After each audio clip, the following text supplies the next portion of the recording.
जब देखें तो ऋग वैदिक में क्या क्या देख लिए, पूरा सामाजिक व्यवस्था को देख लिए कि ऋग वैदिक था क्या, उसके बाद आप देख लिए राजनीतिक व्यवस्था को देख लिए, फिर तो अर्थव्यवस्था में देख लिए कि कृषि प्रधान था ना, जैसे कि पशु प्रधान था, कृषि द्वितीय थी। उसके बाद राजनीतिक व्यवस्था में देख लिए तो महिला पुरुष दोनों समानता है, मतलब समिति और सभा थी। तो समिति मतलब क्या होता है कि जो राजा के चुनने वाले एक संस्थाएं थी, उसमें जो था उसमें क्या थी, महिलाएं पुरुष दोनों भाग ले रहे थे। तो कह रहा है कि यहाँ पे जो ऋग वैदिक पूरे देखें तो ऋग वैदिक क्या बात कर रही है, पूरी समानता परंपरा, कहीं पे क्या है कोई व्यक्ति या जाति के स्वरूप में कोई विभेदता नहीं पाई जा रही है, सभी समान और किस पे, मानवीय स्वरूप पे पूरा शासन व्यवस्था है, पूरा ऋग वैदिक चल रहा है। तो अब इसी के आगे हम देखेंगे कौन सा, ऋग वैदिक धर्म। तो लिखेंगे ऋग वैदिक काल में धार्मिक कर्मकांडों का उद्देश्य, ऋग वैदिक काल में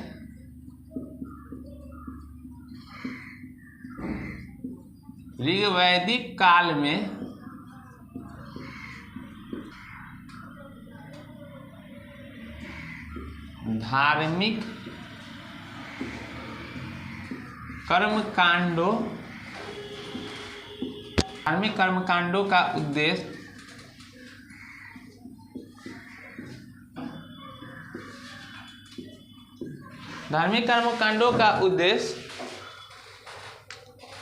भौतिक सुखों की प्राप्ति करना, भौतिक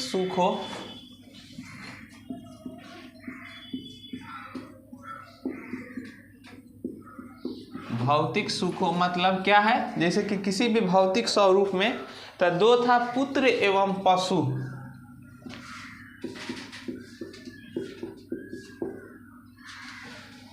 पुत्र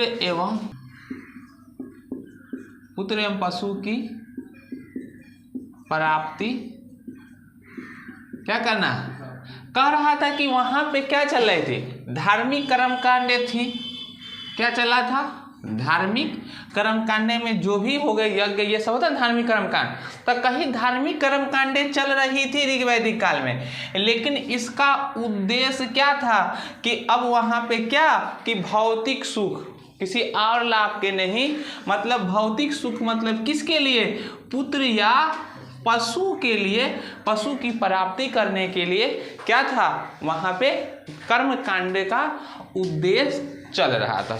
नेक्स्ट पॉइंट लिखेंगे, आर्य बहुदेववादी होते हुए भी, आर्य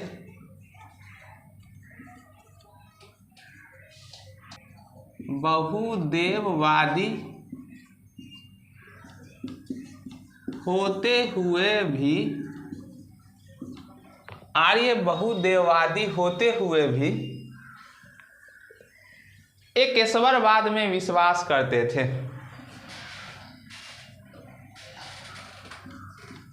एकेश्वरवाद में विश्वास करते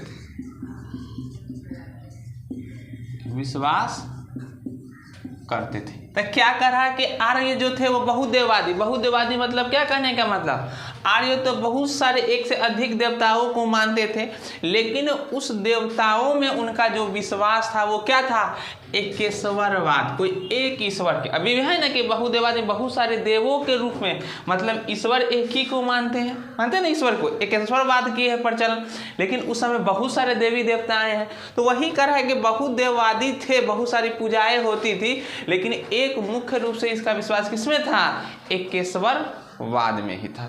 नेक्स्ट आगे लिख लेंगे, एकेश्वरवाद में विश्वास करते थे। ऋग्वेद अनेक देवताओं का अस्तित्व मानता है। ऋग्वेद लिख लेंगे, ऋग्वेद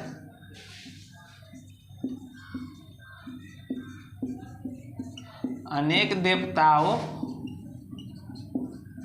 देवताओं का अस्तित्व मानता है।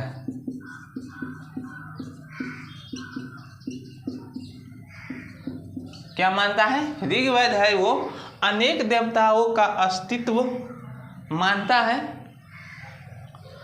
सभी देवता प्राकृतिक शक्तियों के प्रतीक थे। सभी देवता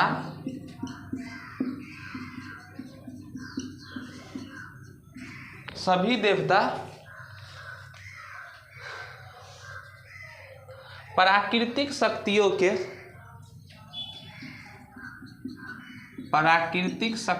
के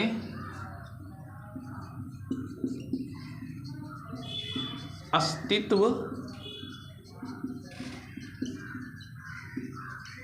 क्या है कि ऋग्वेद में अनेक देवताओं का अस्तित्व मानता था, लेकिन सभी देवताओं किसके मानते थे?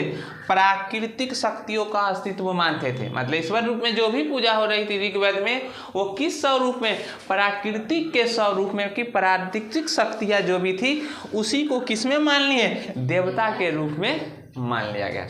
नेक्स्ट आगे लिख लेंगे, प्राकृतिक प्रतिनिधि के रूप में आर्यों को देवता को 3 श्रेणियां थी। लिख लेंगे आगे कि प्राकृतिक के प्रतिनिधि के रूप में प्राकृतिक के प्रतिनिधि के रूप में प्राकृतिक के प्रतिनिधि के रूप में प्राकृतिक के प्रतिनिधि के रूप में आर्यों के देवता के 3 श्रेणियां थी।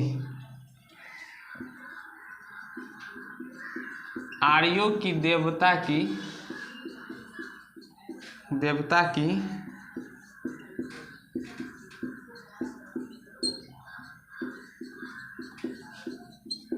3 श्रेणियां थी।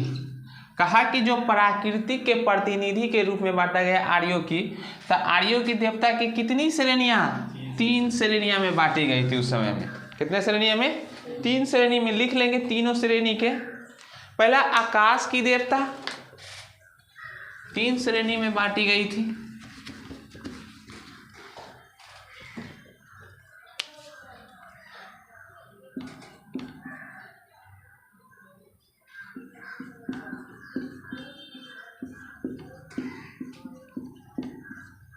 कितना श्रेणी में बांटा गया?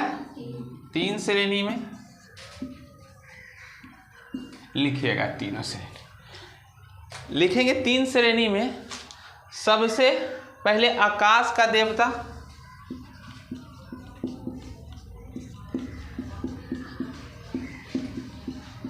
आकाश का देवता इंद्र, उसके बाद रुद्र,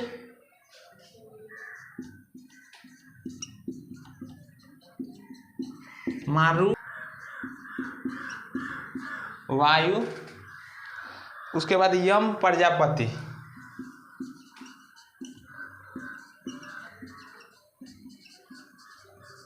यही सब क्या होता है? आकाश के देवता में माना गया था। इंद्र, जिसको वर्षा के देवता कहते थे ना, इंद्र, रुद्र, मारुत, वायु, यम और प्रजापति, ये सब क्या थे? आकाश की देवता। उसके बाद लिखिए पृथ्वी, उसके बाद अंतरिक्ष के देवता,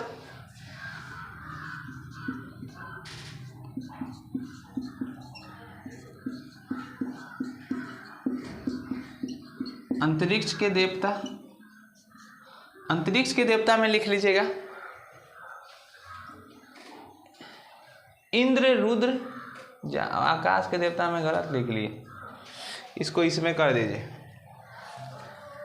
ये अंतरिक्ष के देवता होगा, आकाश का ऊपर लिखिए। ये क्या है? अंतरिक्ष का देवता इंद्र, रुद्र, मारुत, वायु, यम और प्रजापति। आगे लिखिएगा अंतरिक्ष का देवता ये हो गए। कौन सा? ये वाला आकाश के देवता को कर दीजिए अंतरिक्ष का देवता। और उसके बाद लिख लीजिए आकाश के देवता। आकाश का देवता में लिखिएगा सूर्य, वरुण,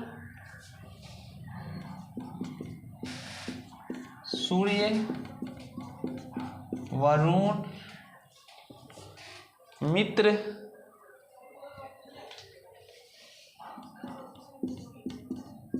सूर्य, वरुण, मित्र। उसके बाद है विष्णु, सविता,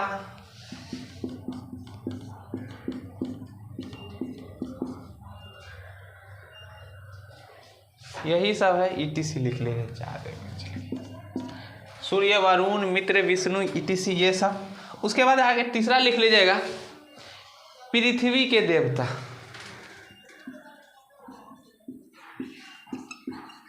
पृथ्वी के देवता, पृथ्वी के देवता में लिखिएगा अग्नि, सोम, पृथ्वी, अग्नि, सोम, अग्नि, सोम, पृथ्वी, बृहस्पति,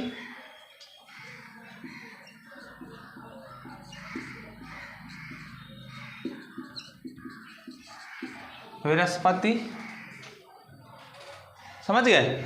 यही 3 को हो गया आपका कौन कौन सा, एक है आकाश का देवता, दूसरा अंतरिक्ष का देवता, पृथ्वी का देवता था, आकाश का देवता सूर्य, वरुण, मित्र, विष्णु, ETC। उसके बाद है कौन सा, अंतरिक्ष का देवता इंद्र, रुद्र, मारुत, वायु और यम और प्रजापति। पृथ्वी के देवता अग्नि, सोम, पृथ्वी और बृहस्पति। तो यहाँ पर है ना, कोई व्यक्ति विशेष की बात नहीं करा, कहा कि वहाँ पे क्या हुआ था, जो भी नेचुरल पावर थी, मतलब जो भी प्राकृतिक शक्तियाँ थी, वो सभी प्राकृतिक शक्तियों में जो लगा ना कि प्राकृतिक रूप से क्या है कि वही कह रहा था कि कोई कोई जो कहते हैं कि हम ईश्वर को नहीं मानते हैं या ईश्वर के मानते हैं, तो जिनको लगती है कि ईश्वरीय नहीं या कोई प्राकृतिक शक्ति चला रही है, प्राकृतिक एनर्जी यहाँ पे नेचुरल एनर्जी है, तो वही उसका नाम देते हैं प्राकृतिक शक्ति।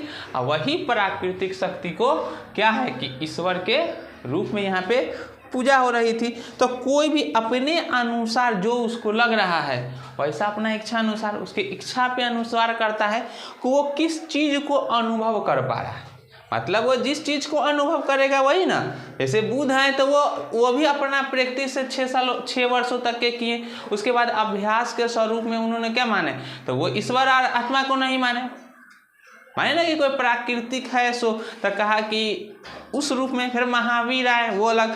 तो सब अपना अपना अनुभव के अनुसार जो इस दुनिया को क्या किए, तो ये अपने अनुसार है कि जिनकी जैसी आस्थाएं है उस रूप में। तो ऋग्वेद में कहेंगे कि जो देवी देवताएं का स्वरूप है वो क्या है, प्राकृतिक के रूप में पूजा की जा रही है, किसी व्यक्तित्व के रूप में नहीं। क्लियर है। यहाँ इंद्र को पुरंदर भी कहा गया है।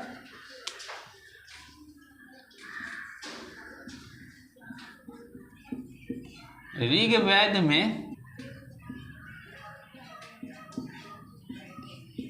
इंद्र को पुरंदर भी कहा गया है।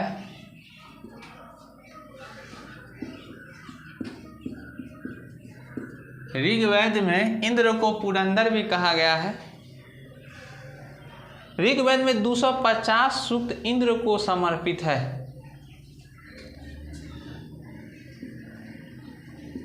ऋग्वेद में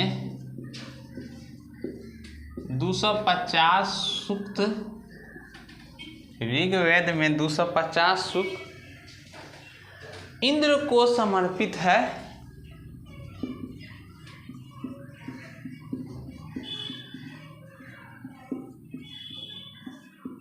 इंद्र को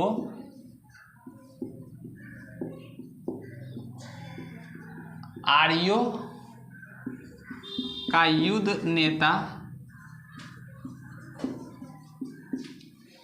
इंद्र को आर्यों का युद्ध नेता तथा वर्षा, आंधी, तूफान का देवता माना गया है। युद्ध नेता तथा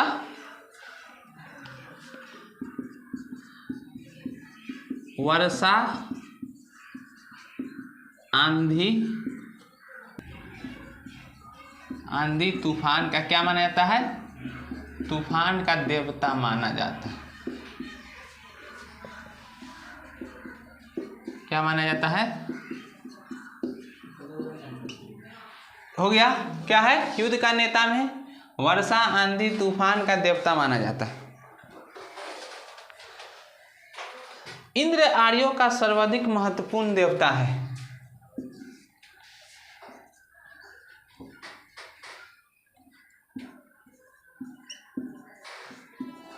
इंद्र आर्यों का, देख लीजिएगा, इंद्र आर्यों का सर्वाधिक महत्वपूर्ण देवता है। सर्वाधिक कौन सा देवता है? महत्वपूर्ण देवता है। यही हो गया। तो अब समझ गए क्या है कि ऋग्वेद में इंद्र क्या है? ईश्वर है। तो जो इंद्र है, तो इंद्र को किस रूप में? प्राकृतिक के स्वरूप में कह दिए। प्राकृतिक तो किस किस रूप में पूजा की जाती है? तो पुरंदर भी कहा गया है। इसमें कितना सूक्त है? तो इंद्र के लिए 250 सूक्त इंद्र को आर्यों क्या है? समर्पित की गई है। इंद्र को आर्यों का क्या कहा गया? युद्ध का नेता। तो कहा गया किस किस रूप में? तो वर्षा आंधी तूफान के देवता माना जाता है। किसका? युद्ध का नेता, वर्षा आंधी तूफान का देवता। पूछे तो कौन? इंद्र। समझ गए? इंद्र को सर्वाधिक महत्वपूर्ण कहा कि देवताओं में सबसे सर्वाधिक महत्वपूर्ण किनको माना जाता था? इंद्र को माना जाता था। नेक्स्ट पॉइंट लिखेगा दूसरे महत्वपूर्ण देवता, लिखिएगा दूसरे महत्वपूर्ण देवता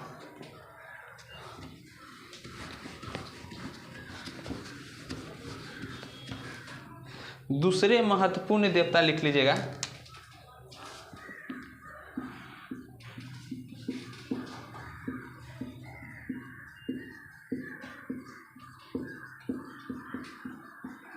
दूसरे महत्वपूर्ण देवता लिखिएगा अग्नि थे।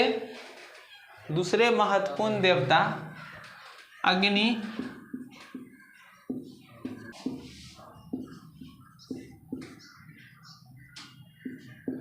200 सूक्त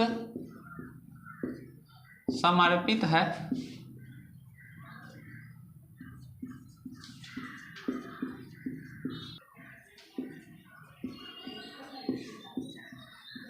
अग्नि को कार्य मनुष्य, अग्नि को कार्य मनुष्य एवं देवताओं के बीच, एवं देवताओं के बीच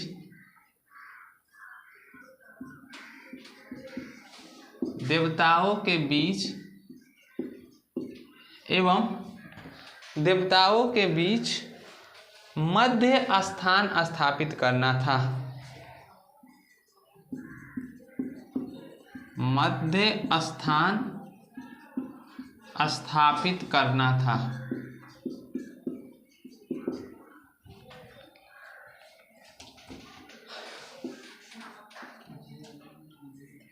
क्या है? करना था। यही कहा कि दूसरे सबसे महत्वपूर्ण देवता कहे तो किसको कहेंगे? 200 सूक्त है। कौन? सबसे अग्नि के देवताओं के बीच क्या है? मध्य स्थान, मनुष्य और देवताओं, मतलब अग्नि भी महत्वपूर्ण हो गया। पहला था वर्षा है। तो वर्षा क्या थी कि सबसे पहले जीवन यापन भोजन के लिए कृषि की आवश्यकता जो भी प्राकृतिक रूप से संचालित होगी क्या होगा? वर्षा पे होगी। सेकेंड सबसे महत्वपूर्ण क्या आ गया था? अग्नि की आविष्कार। जैसे अग्नि से क्या हो गया कि भोजन यापन हो गई, यदि प्रारंभ हो गई, बहुत सी चीजें परिवर्तित होने लगी। तो अब कहा कि सेकेंड कौन हो गया था? अग्नि को प्रमुख देवता माना गया था। तो इंद्र के लिए कितने थे? 250 सूक्त। अग्नि के लिए कहे तो कितना? 200 सूक्त थी। नेक्स्ट पॉइंट लिखेंगे तीसरा प्रमुख देवता वरुण था। तीसरा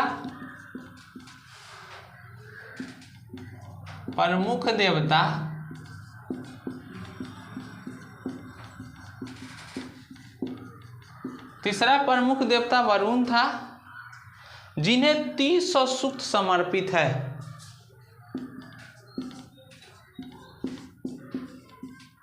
जिन्हें 30 सूक्त समर्पित है।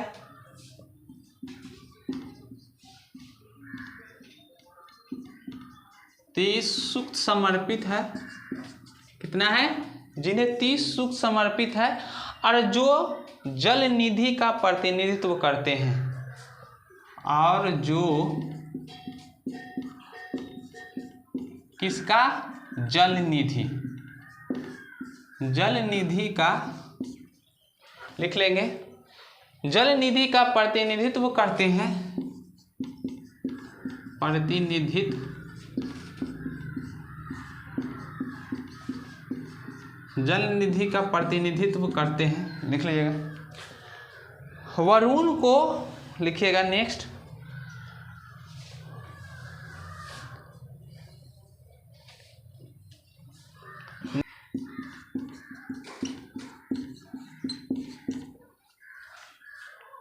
वरुण को ऋतस्य गो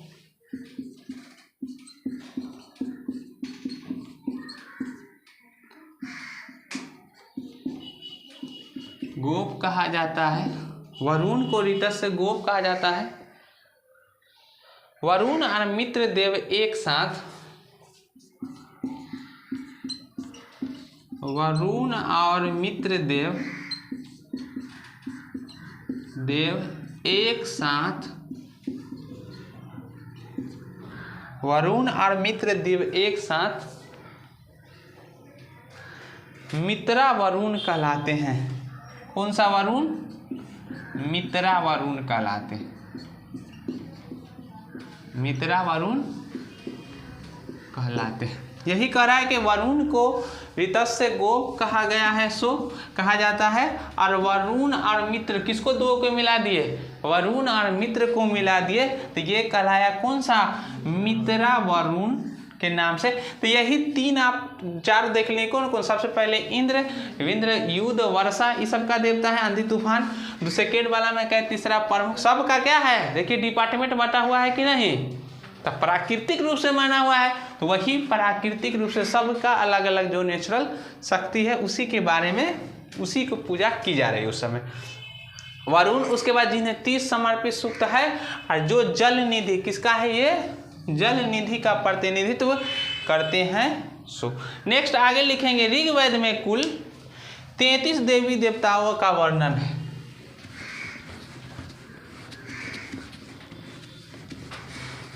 ऋग्वेद में कुल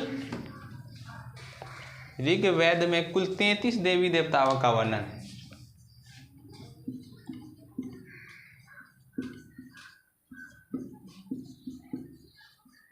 कुल 33 देवी देवताओं का वर्णन है।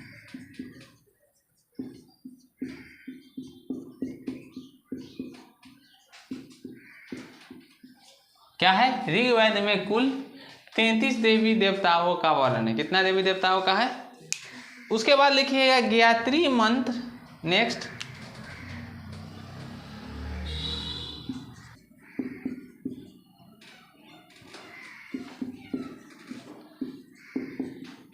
कौन सा मंत्र? या इसी को कहते हैं सवित्र। गायत्री मंत्र सविता या सवित्र देवता को समर्पित है। देवता को क्या है? समर्पित है।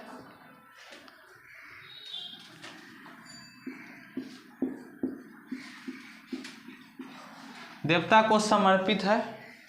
इसका उल्लेख ऋग्वेद के, लिख लीजिएगा, इसका उल्लेख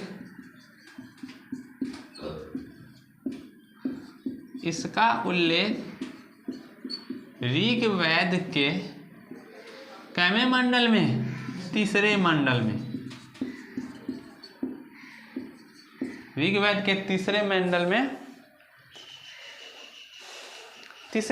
में है। इसकी रचना तीसरे मंडल में है। इसकी रचना किसने किया था? विश्वामित्र ने की।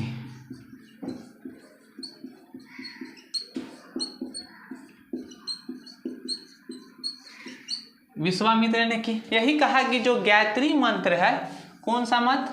गायत्री मंत्र, वो सविता या सवित्र को समर्पित कहा जाता है। सो देवता को समर्पित क्या है? इसका उल्लेख ऋग्वेद के कौन सा? ऋग्वेद के तीसरे मंडल में। कौन से मंडल में? तीसरे मंडल में चर्चा की गई है।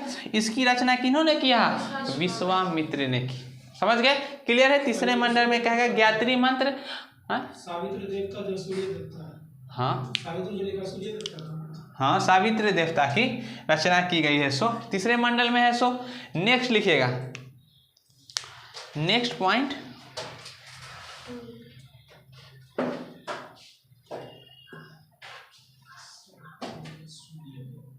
नेक्स्ट पॉइंट लिखेगा, सोम को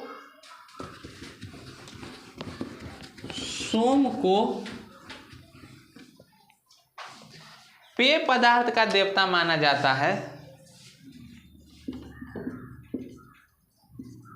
सोम रस लिखा गया था ना, सोम को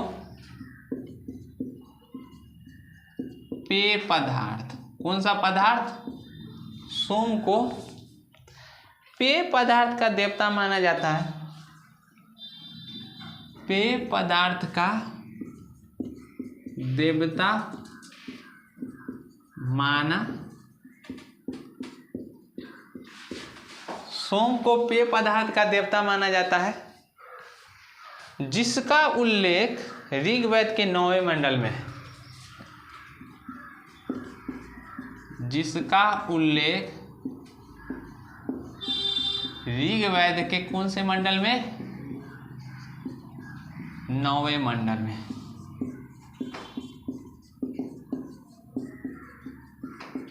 यही है ऋग्वैदिक धर्म में कह रहा है सोम को पेय पदार्थ, किसका उल्लेख किया गया है, सोम को पेय पदार्थ का देवता माना जाता है। जो रस होती है सोम रस या ये पेय पदार्थ जो भी है, उसका उल्लेख कहाँ में किया गया, ऋग्वेद के 9वें मंडल में। तो तीसरा मंडल में किसका किया गया था, ज्ञात्री मंत्र का, 9वां मंडल में सोम का, और 10वां मंडल में किसका, 4 वर्णों की व्यवस्था बाद में उल्लेख की गई थी। सो पहला और 10वां मंडल को सबसे बाद में लिखी गई थी। यही पूरा मंडल से क्वेश्चन बनता है सो आपका। उसके बाद नेक्स्ट आगे लिखेंगे, उसके यहाँ पे क्लियर हो गया पूरा। सोम पेय पदार्थ का देवता माना जाता है, जिसका उल्लेख ऋग्वेद के कौन से मंडल में, 9वें मंडल में की गई थी। सो उसके बाद लिखेंगे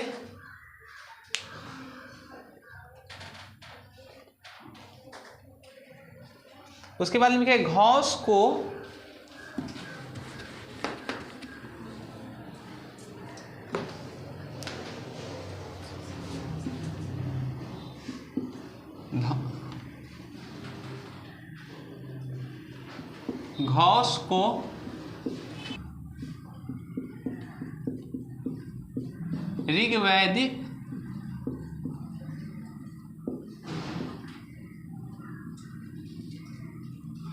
को ऋग्वैदिक कालीन देवताओं में, ऋग्वैद कालीन देवताओं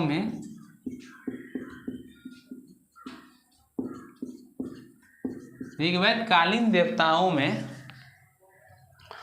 सबसे प्राचीन माना जाता है। कहा गया सबसे प्राचीन, ऋग्वैदिक कालीन में सबसे प्राचीन देवता घोष को ऋग्वैदिक कालीन देवताओं में सबसे प्राचीन माना जाता है।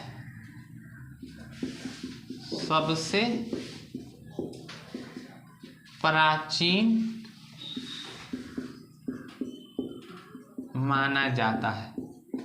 कौन माना जाता है, घोष को सबसे प्राचीन माना जाता है। सो नेक्स्ट पॉइंट लिखिएगा, सरस्वती नदी को देवी, सरस्वती बाद में विद्या की देवी हो गई। लिख लीजिएगा, सरस्वती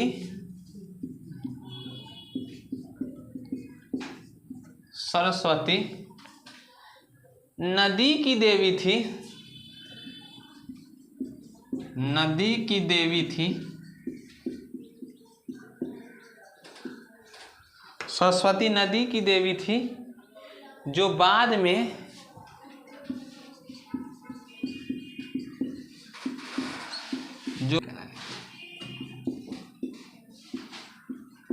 विद्या की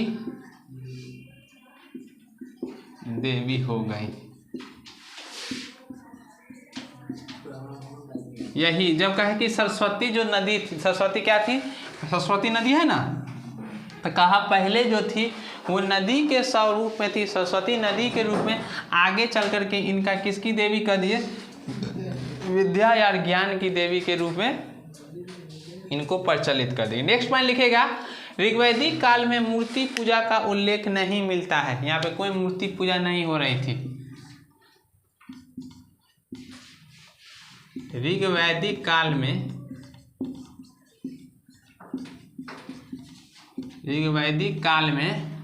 लिखेगा, ऋग वैदिक काल में मूर्ति पूजा का उल्लेख नहीं मिलता है। मूर्ति पूजा का उल्लेख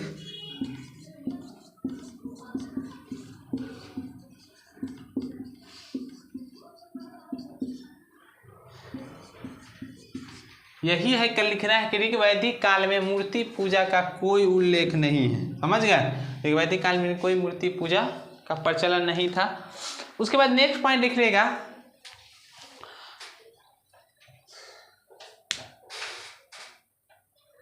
लिखेगा पूषण। नेक्स्ट पॉइंट लिख लीजिएगा पूषण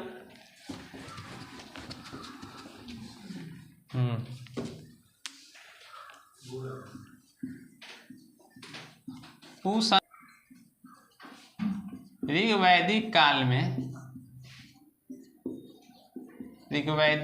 में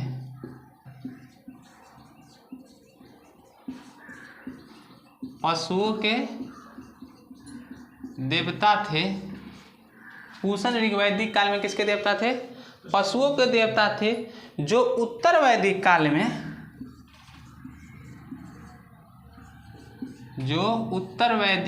में कौन से काल में? जो उत्तर वैदिक काल में लिख लीजिएगा किसके देवता हो गए? जो उत्तर वैदिक काल में शूद्रों के देवता हो गए। शूद्रों के देवता हो गए। कौन सा? ब्राह्मण, क्षत्रिय, वैश्य, शूद्र।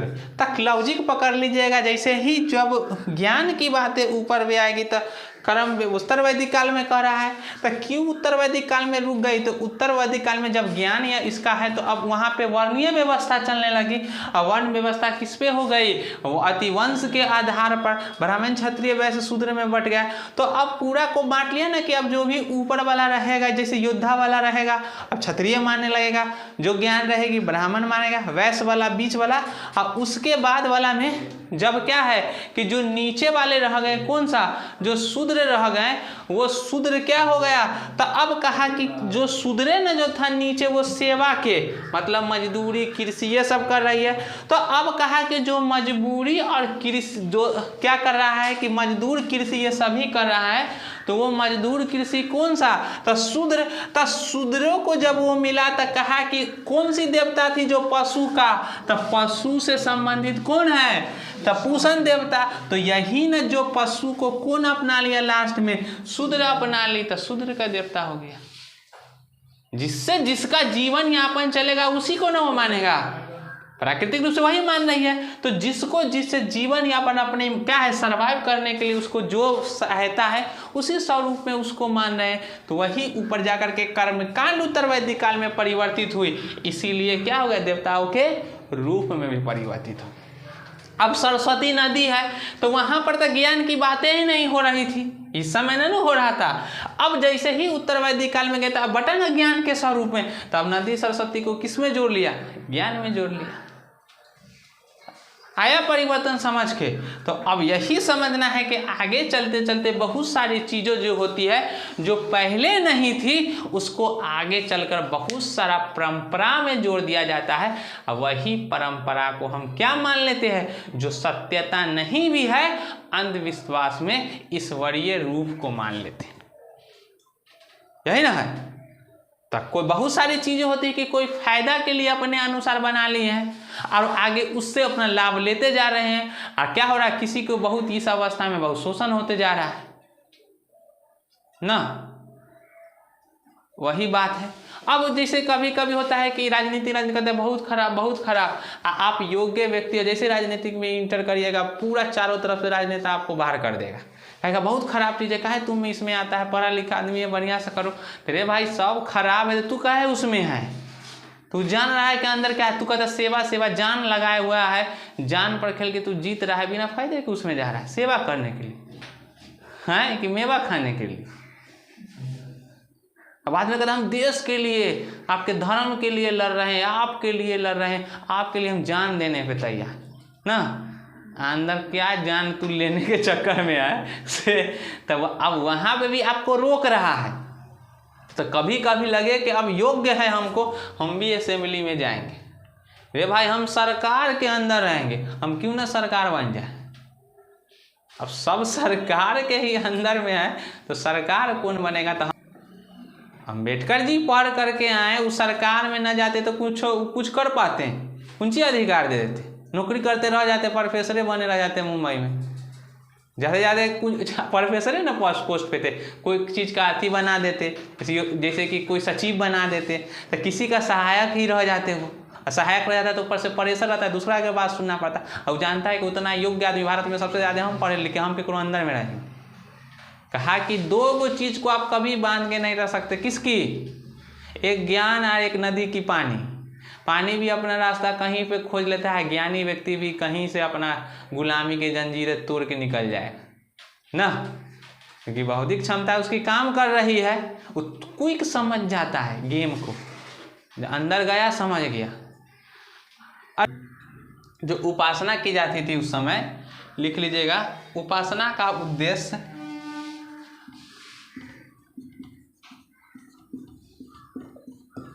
उपासना का उद्देश्य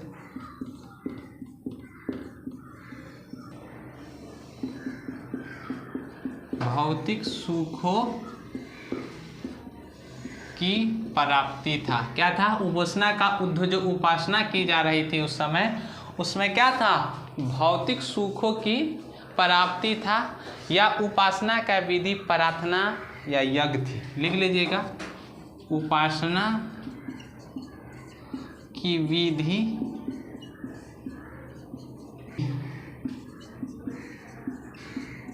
प्रार्थना एवं यज्ञ थी। पढ़ लिए कौन कौन? राजनीतिक पढ़ लिए। राजनीतिक में क्या था? सभा समिति के तहत, मतलब कबीले होते थे, कबीला में उसको सुरक्षा के लिए राजा का चयन किया जाता था। वहाँ पे क्या थी? स्वेच्छा से कर व्यवस्था आई थी। उसके बाद आपको आर्थिक रूप से देख लिए तो आर्थिक में सबसे प्राथमिक था पशु।